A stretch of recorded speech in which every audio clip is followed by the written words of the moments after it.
fuck out of here. But don't come complain to the country that gave you a house, and don't come and talk about giving the Palestinian a country or murdering the prime minister of here, and we saw that too, and murdering the president, and that the general of the army is a traitor and stuff like that. These people gave their asses to this country.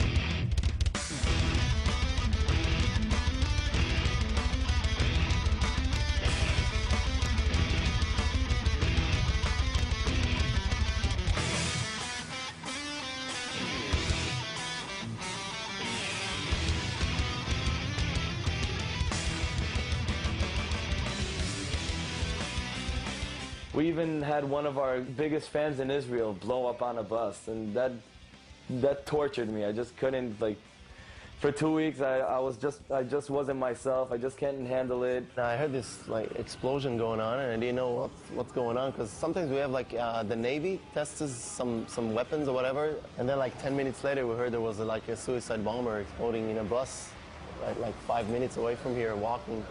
So we heard it all. And she died in that suicide bombing, you know, on that bus. And then when we were watching the videos and editing it to a video, because we did this video for one of our songs in our new record, and you can see her in the front row just jumping around and cheering and stuff. And then that's where it got like kind of personal for me, you know. It's fucked up. She was blown up on a bus, and like three days before she was at our shows singing the lyrics, and fucked up. There's been a terrorist bombing a few months ago, actually, in Jerusalem. I called all my Jerusalem friends, no one died, it's okay. How do you feel when that happens? You get used to it. It just happens so often. It was like 2 years ago, before the, how to say, Intifada. Before the Intifada. It like used to be very rare. 20 people died, so you can't see, so you don't hear any happy songs on the radio. Yeah. And they stop all the TV programs, and you know, the people are really sad, you know, they talk about it at school, and well, it's something that you feel like something really bad has happened. And now you just feel like, oh shit, so fuck, another 20 people, you know? And you just get used to it, because it just can't be said all your life, you know? About living, it's hard. It's like living in a denial. It's not something you can explain in words. It's just horrible.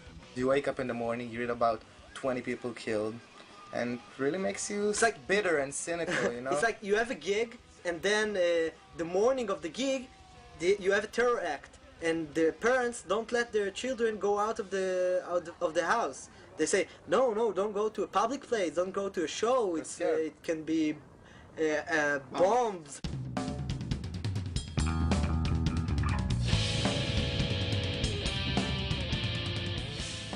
It's what I feel inside when someone I know gets killed, and I know I can get killed every day on the bus, or just when I go, or everyone I love can get killed. It's a lot of fear inside. It's very hard. We're frustrated with the situation. It sucks, and we're sad, you know, like, cause you know, people we know are so involved in everything, and we ourselves, you know, and we're scared, I guess.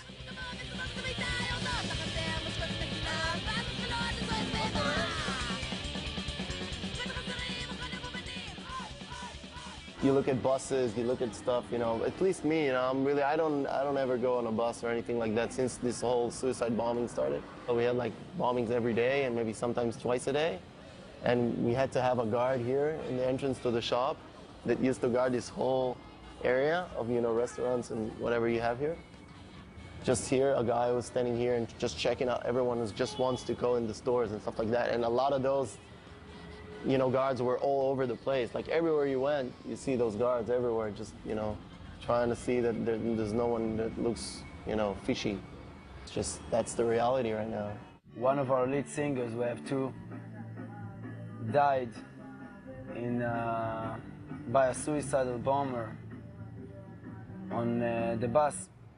I think that the worst day in our lives, the worst moment that I can imagine, is the moment of all of us standing in the cemetery near his fresh grave, and we were very upset, and we weren't really aware about the situation and what's going on. We didn't it didn't sink in just yet. It hasn't sunk in. And anyway, I'm standing there, and I remember like taking a little pause from all this scene and just looking down and seeing all my beloved ones just lying there and crying.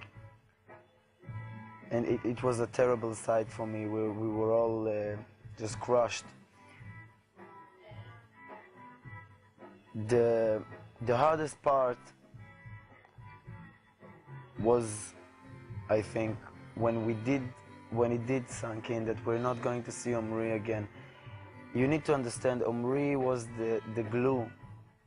We used to call him the glue of the band, because he was one of those things that kept us really together, united within.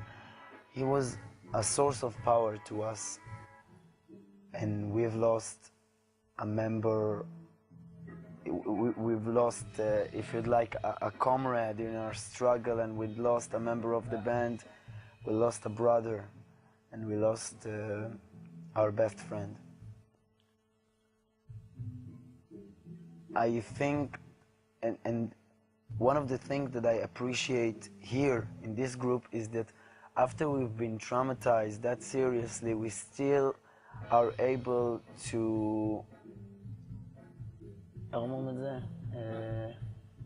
עדיין כאילו מקבלים איזה אמות מידה.